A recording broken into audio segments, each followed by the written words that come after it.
We're going to take a deep dive into the revolutionary Enchanted role-playing game and how you can get your students having a great time while learning a ton of English. I'm Will from Enchanted ESL, and this is the third video in a series explaining this new method. In the first video we looked at the aims and the purpose of the game, and in the second we went over how to play. So now in this one we're going to look at how you as a teacher can introduce it to your students and get it running smoothly. I've played role-playing games with a bunch of different students. Some of them went brilliantly and I still keep them going to this day. With other groups I didn't have the same success because I missed out some really important steps. I've been constantly learning and iterating and making it better every time, and now I'm going to share all of that with you. The first really important thing is to know your students. I would not recommend starting straight away with this game with a completely new group or individual. You want to get at least half a dozen sessions with them so you get an idea of what they're like. And before starting the role-playing game, I recommend doing some regular role-play scenarios so they get used to that idea.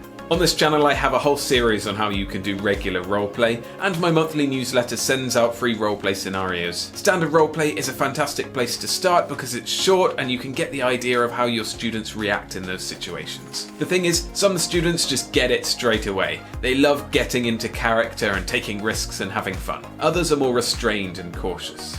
Some students like charging through it at light speed and getting everything completed as quickly as possible, while some students enjoy exploring every aspect and every minute detail. And all of those preferences are valid, and you need to know what your students want.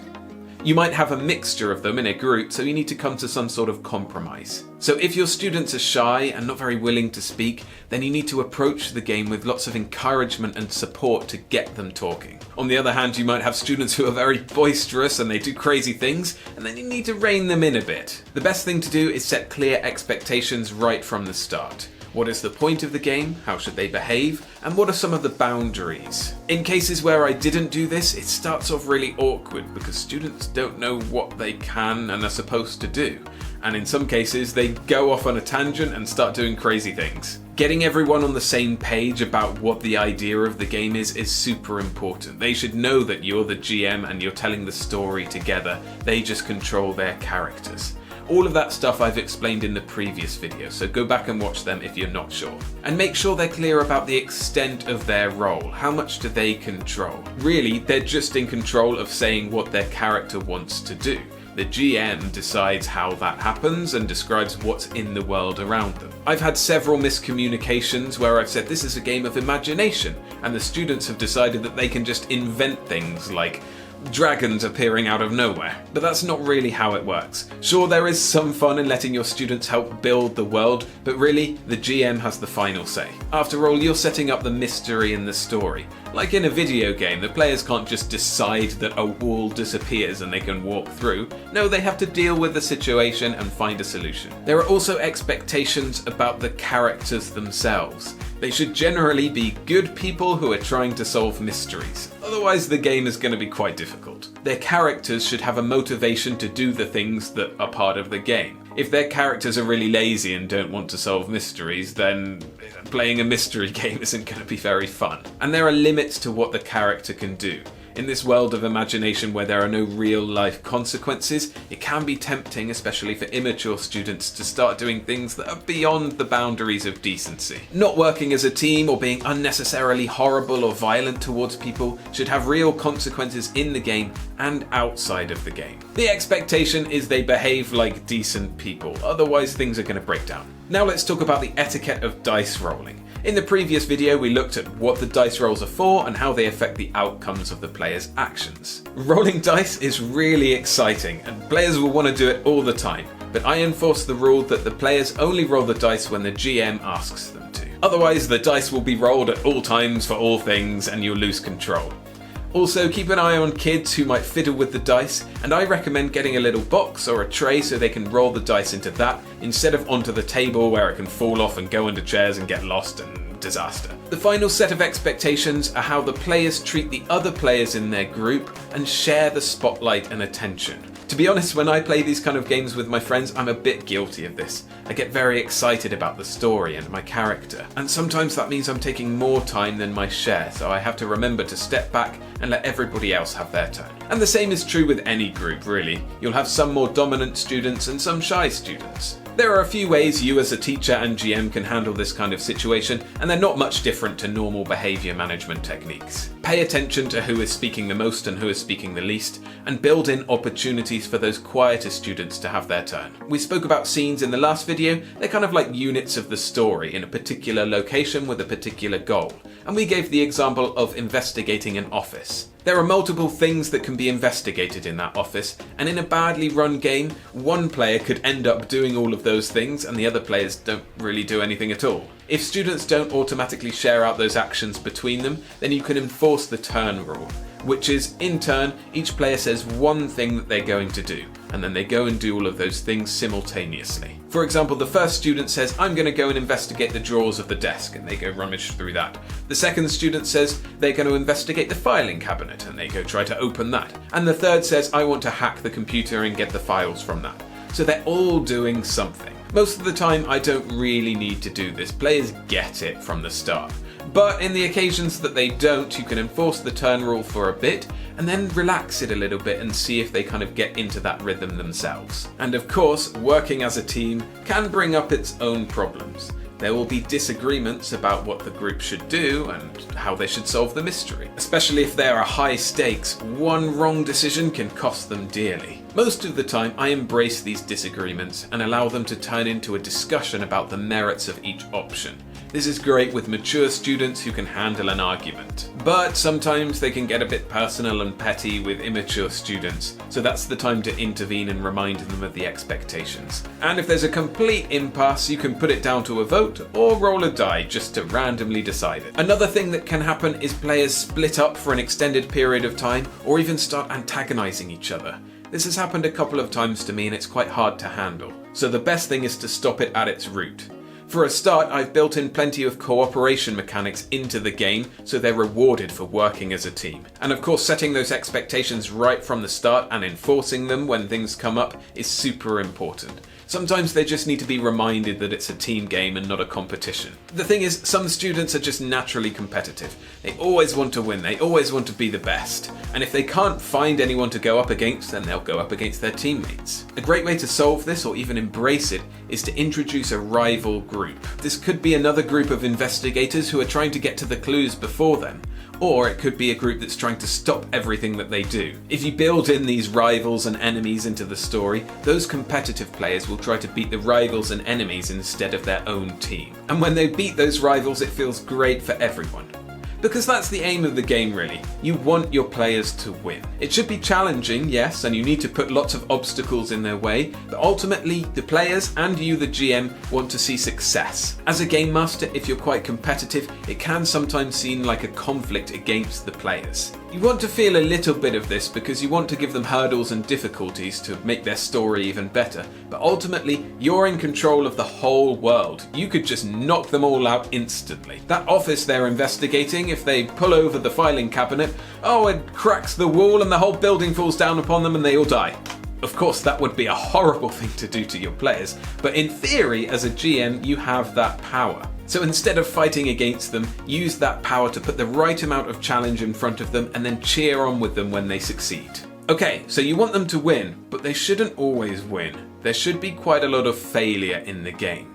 Failure might seem frustrating and horrible, but it makes the game so much better. It is vital. As the outcomes of players' actions are resolved by the random chance of rolling dice, there is always a chance of failure. They'll just roll terribly and bad things will happen.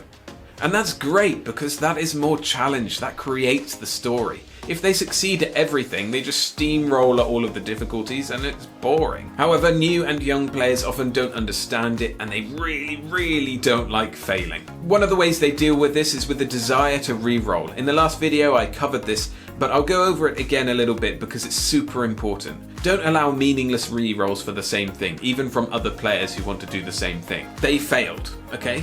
But is there another way that they can use their creativity to solve the same problem? Is it worth spending an inspiration point to get another chance? Those decisions make it a really satisfying game. Another common behaviour that I see is cheating. Players will roll the dice, see that the result isn't what they want, and then quickly scoop them up and roll them again. The good thing about this game is it's quite difficult to do that, but even so, they should roll the dice in the open and not touch them once they're on the table. So, don't allow re-rolls, and make sure they're not cheating. But the third thing to do to make students actually enjoy failure is to make it a positive thing. I know that sounds a bit weird, how can you make failure good? But if you make it humorous or lead to strange, unusual consequences, then it will enrich the story even further. Funny fails are great to throw in every now and then, with them falling over or getting an unexpected reaction from an NPC. Surprise your students, make it into a memorable moment. Alternatively, you can use the failure to lead the story forward. So, okay, they fall over and hurt themselves, but they also see that down on the floor where they fell over, there is a venomous snake. Is that a big problem for them? Well, yes. But does it make the story more interesting? Absolutely. And that snake might lead to another clue which advances the plot forward. You can't do this for every failure, otherwise it will become slapstick comedy. But you can do it every now and then, so players don't hate failure so much. They might even start looking forward to it. Alright, we're going to change gears now and get into the second part of the video where we're going to look in more detail at the character sheet. And don't worry, I haven't forgotten this game is for English classes. At the end of this video, I'll talk about all of the different ways you can incorporate English language into the game. So here's the character sheet we looked at in the last video. First, we'll look at the left side here. Name, age, job or class, and description are all flavour. You can adapt them to be appropriate for your students and don't set too many limits. Your players decide what they want to do. If your 12-year-olds want to play as university students, let them. The next box is about getting deeper into the roleplay of that character. First, we have the character's drive. This is why they want to solve mysteries. They're interested in finding out other people's secrets. They love detective books. Or in Annie's case, her grandma motivated her to look out for anything unusual. As we discussed before, characters must be motivated to solve mysteries, otherwise the game won't work. Or if you're playing a more action-based game, then the characters should be motivated to save the day and beat all the baddies. The next thing is the problem, which can be a lot of fun. It's a character flaw or situational difficulty. Annie is from a very poor household, so maybe she'll have trouble when the group needs to buy a lot of equipment to make a trap or something. Or perhaps she gets bullied for her socio-economic status. Problems should be significant and quite general. Being scared of scorpions is not really a fun problem because it's so specific and most of the time won't make a difference. It should be a broader thing that can apply to pretty much any mystery. I let my students come up with their own drives and problems, but you can give them some inspiration. Some good drives are, I have to know everything about what goes on in my town. I'm obsessed with detective novels and want to be a detective when I grow up. If I solve mysteries, people will think I'm cool. And some good problems are, I get scared when talking to people who are older than me. I'm rubbish at school and I can't do maths to save my life. I just moved to the town and I don't have any friends. And the last thing in this box is the iconic item. This is an object unique to the character that they cherish and take everywhere with them. And it can be helpful in certain situations. It could be a makeup kit, a hat that can turn inside out to be a different colour, a pet mouse that lives in my pocket, or a USB stick. Whatever it is, it shouldn't be too powerful or unrealistic. Students would love to have a Lamborghini or a wallet containing $1 million, but I think that would be quite overpowered. So be careful with allowing too much leeway here, and if you're not sure, err on the side of caution. So these three things, the drive and the pride and the iconic item, are very strongly tied to the character. However, not all players like the roleplay side of the game. They might not engage with their drive and their problem very much. In fact, most of my students just play as they would in real life, just with a different name. And while I would love them to get deep into character and make choices based on what their role would do, I don't demand it. It's not necessary. Ultimately, if they're playing the game and learning English, then that's plenty. The drive and the problem especially are just there to add narrative flavour and add some immersion into the world. If your players don't really connect with it, then don't force it. In fact, if they really want, just let them make themselves as a character in the game. This is actually better with younger students who struggle with playing in a different role. Alright, the roleplay side of the character is done. Now let's look at the skills. These are super important for the mechanics of the game. There are 10 skills, and by default, they're all at a rating of 1. Students have 6 points to distribute over all of the skills however they want. There's a maximum of 3 per skill though. All they have to do is colour in 6 of the empty squares. The number coloured in plus the default shaded one is how many dice they roll for that skill before we add any bonuses for help or items. As the GM, you need to know what all of these skills encompass. And you'll likely need to explain what some of them mean to your students. So let's have a look one by one. Force is easy enough to understand. Lifting things, breaking things, fighting, pushing, pulling, any use of physical strength. Move isn't too hard either. Running fast, dodging, jumping, etc. Sneak is all about staying undetected. Hiding, infiltrating, following people, and all of that. Charm is about influencing other people. Persuading, lying, intimidating with words. It's great for characters to get what they want, and it doesn't necessarily mean they're a nice person, just they're able to manipulate others. Empathize is understanding other people's thoughts and emotions. Reading body language and seeing patterns in behaviour. This can be really useful when talking to a suspect, as they can tell if they're lying or not. It can also be used to comfort people, and is the main way of reducing stress points. As we said in the previous video in the rules, stress points are not a good thing, and if you get 3, you're out of action, you're stressed out. However, someone can make an empathize roll at any time, targeting one of their teammates. There's a bit of risk and reward here though. For each 6 they roll, they remove 1 stress point from that player. If they succeed, but only with 5s, nothing happens. But if they fail the roll, the person empathizing, gets 1 stress point themselves. That means a character with a high empathize score is much more likely to be able to remove the stress points, and they're a really useful part of the group. Compute is about using digital technology. It may be hacking into a network, researching info that's hard to find online, or coding a program to do a specific task. Operate is similar, but for dealing with machines and physical objects. It could be driving a vehicle, picking a lock, or devising a pulley system to lift something out of a hole. Prepare is a bit of an unusual skill in that it's retroactive. Someone who has a high score is more likely to have brought something with them that they need. You can imagine them with a big bag of stuff that might be useful. Let's say the group needs some string. Unless they specifically said earlier that they bring some string with them, or they went into a shop to buy some, there's no reason to think they'd have any with them. I mean, how many people carry around string?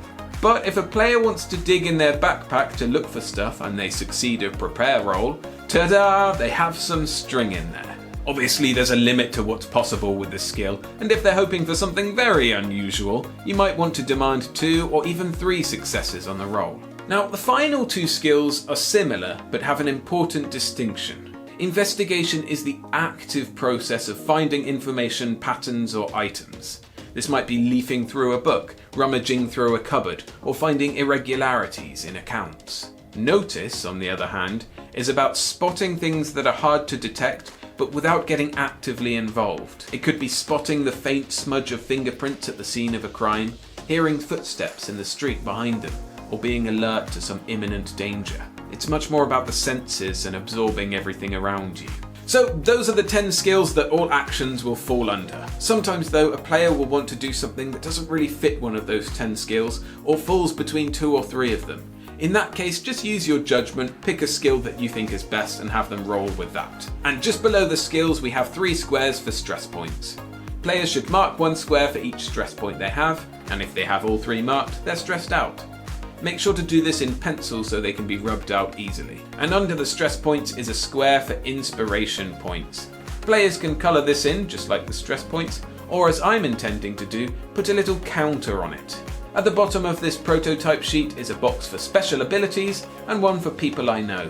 Don't worry about the special abilities yet, they'll come later and I'll explain in a video at some point. For people I know, that's a list of the important people they meet. It doesn't have a major mechanical part of the game, but it can be great for remembering names.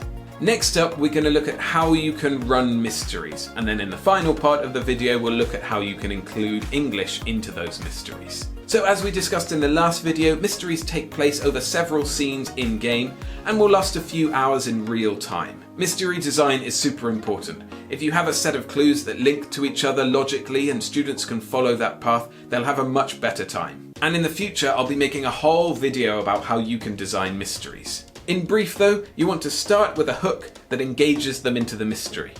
Then you have several important pieces of information or revelations which they get to by finding different clues. And at the end you have a big climax and resolution where they find out who the culprit is and figure out how to stop the problem. We're going to use one of the mysteries I've designed recently as an example. The hook is the players are having a nice meal at a restaurant with their friends when suddenly some of them start to get sick and other people in the restaurant are sick too. Naturally they want to investigate. and they go around and they find some clues that lead to a revelation. They find out that the garlic, which was in some of the meals, was the cause of the poisoning. Doing a bit more investigation, they find out the garlic comes from a vegetable farm on the outside of town. And when they get there, they find that the garlic was poisoned by some dark purple rot in the ground. And then the climax is they try to get rid of the purple rot, which involves them going underground and encountering some sort of weird spirit creature that they have to defeat. That is a very, very brief summary and just highlights the revelations. But you'll want lots of clues that lead to those revelations. And the key is here to have at least 3 clues that lead to one revelation, because your players aren't going to find everything that you want them to find. They're not going to investigate in all of the right places. So if you leave a few clues around, they're much more likely to find one of them, which gets them to the revelation that's really important. Contrast that to hiding one clue in a kind of obscure place. They could go around the whole town for hours and hours and hours and find absolutely nothing.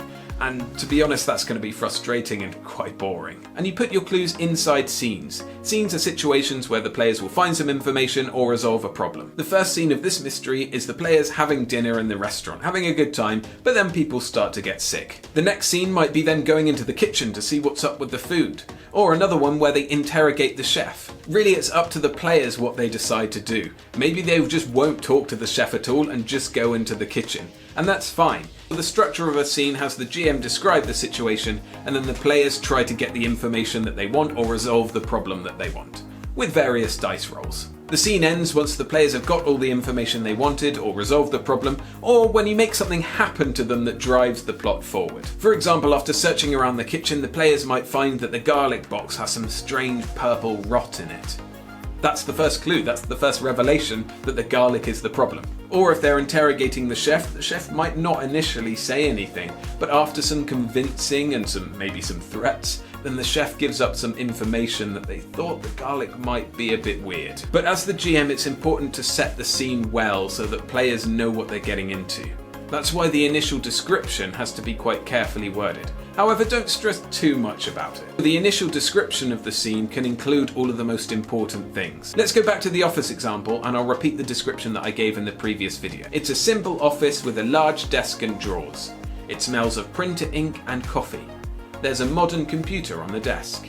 In the corner there's a filing cabinet, and there are 2 chairs in the room. You want to focus on important things that will lead to clues. The desk has something hidden inside, the filing cabinet has some important documents, and there are definitely some things to find by hacking the computer. In this case, all 3 of those things would be clues that lead to the same revelation, so they only really need to find one of the clues to get the answers that they need. There's also in there some smells to add a bit of immersion, and a few little distracting details like the fact that there are 2 chairs. You need to have some extra details, otherwise your players will cotton on pretty quickly that everything you say must be investigated.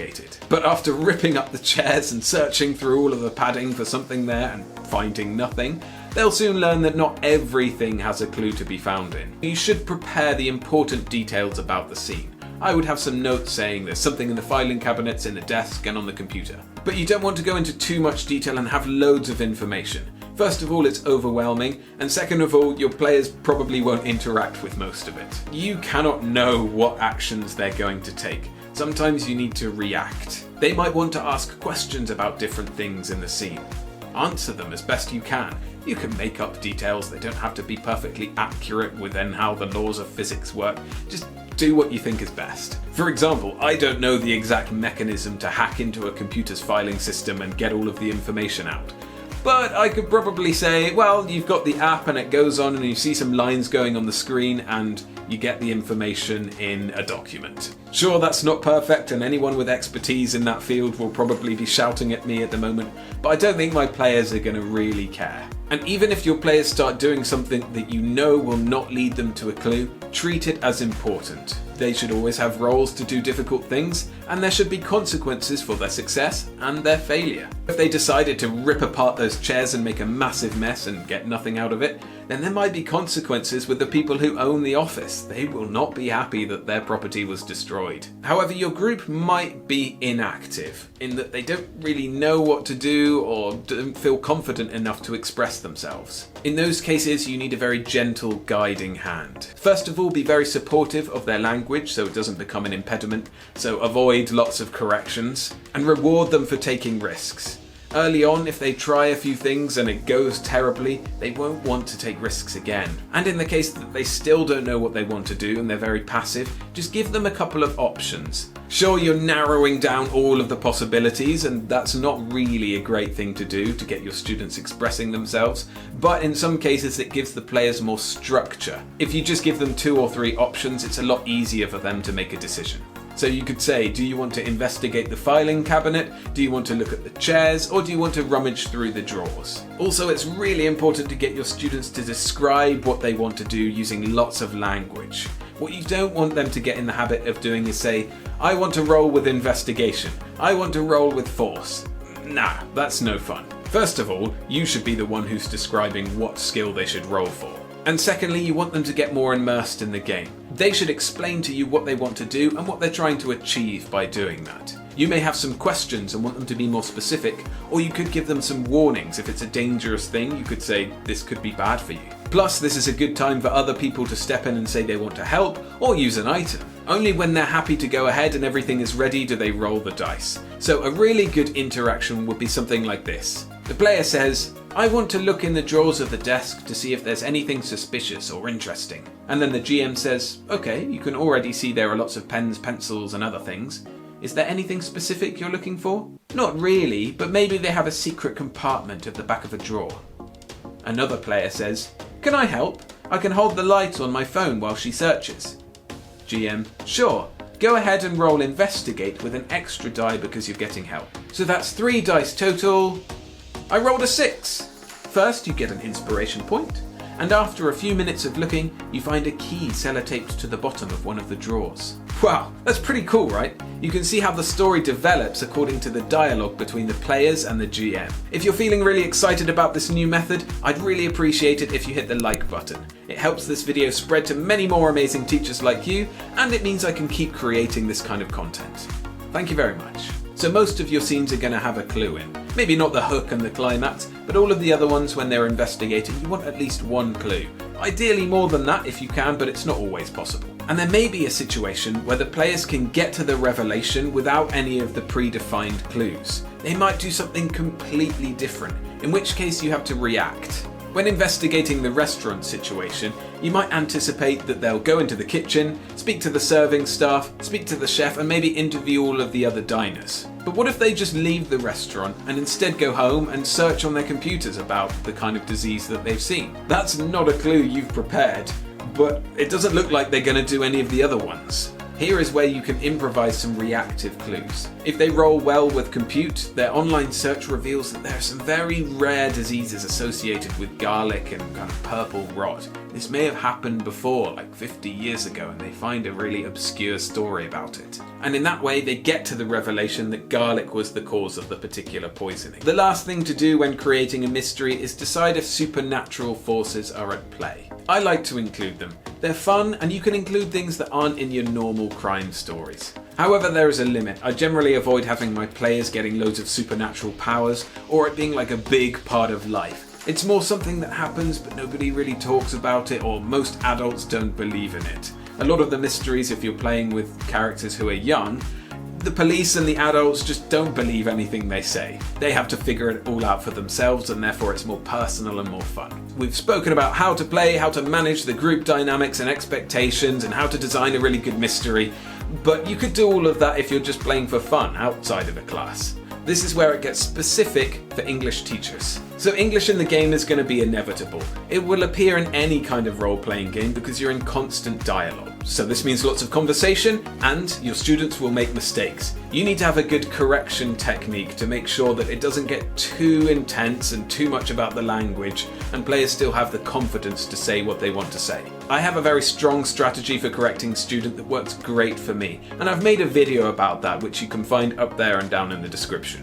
But in short, don't go too hard and only focus on the really important things. You can't correct everything. If you're smart, you can incorporate a lot more language beyond speaking and listening. This will mostly be in the form of vocabulary, and you can get reading and writing in there too quite easily. Grammar is a little tricky though. You can't really incorporate a whole curriculum in there. Sure, your students will be practicing different structures, but you can't make it into formal practice. Grammar really you want to do outside of this game. Teaching vocabulary though is really powerful and super easy in this game. Think about it, the office scene we described earlier has loads of new potential vocabulary. Filing cabinet, drawers, hack, sellotape, there's loads of different things that they can investigate and find new language in the process. And you can design the scenes to incorporate specific vocabulary that you want your players to learn. This could be physical objects, it could be adjectives to describe the things, or it could be verbs for all the different actions they can use to investigate, or that NPCs do. Of course, you can never be certain that your players will interact with every single word that you put in there, but the vast majority they're going to get. And for words that you definitely need them to learn, make them crucial in part of the revelation, so they can't advance the mystery without encountering that word. So in the restaurant example, a few different foods that you want to get in there, particularly garlic or some other vegetables or whatever you want really, you can make as part of the revelation, and they will have to talk about that thing a lot. However, this all assumes that you have a particular list of words that you need your students to learn. If you don't, you can be really creative and incorporate whatever vocabulary will suit your students best. So I've been writing some mysteries on particular topics. The restaurant one obviously focuses on food, and there are other ones coming like transport and sports. All of the roleplay and the investigation will explore those topics in great detail. And of course you can adapt them to the ability of your students. So with a lower level group in the restaurant scene, you might want to change garlic to something like onion, which is a bit more of a common word. But if they're advanced and they already know garlic, you can add some even more unusual vocab like parsley or spring onions. I've found great success incorporating the role-playing games into my vocab method using Anki. Players discover words through the game, and because they're relevant to the mystery, they're valuable and interesting. Then with the Anki app, which is designed for long-term memory, we get those words fixed in their minds with a bit of practice every session. If you want to find out about my vocab method, I've got a whole series of videos of it and a whole series of articles on my website. I will link to the first video about hacking the mind up there, and all of the other videos and articles down there in the description. As you can imagine, my students are progressing in their fluency and vocabulary at light speed, and all the while having a lot of fun. And more I'm finding ways of incorporating reading and writing in there as well. Diary entries, text messages, codes on a computer that they have to solve by using their knowledge of English, all of those kind of things you can incorporate. Up until now, I've been doing all of these great things with games like Dungeons and Dragons and Tales from the Loop, which in my previous videos I've described why they're not ideal. That's why I'm beginning playtesting the Enchanted role-playing game, because it's designed for English teaching, and I am super excited to share the results with you when they're ready. In fact, the next video in this series is going to be about introducing the game to new students that have never played that kind of game before. I'm going to be talking about what things went well and what, if any, things I would do differently. And you can watch that video when it's ready, right here.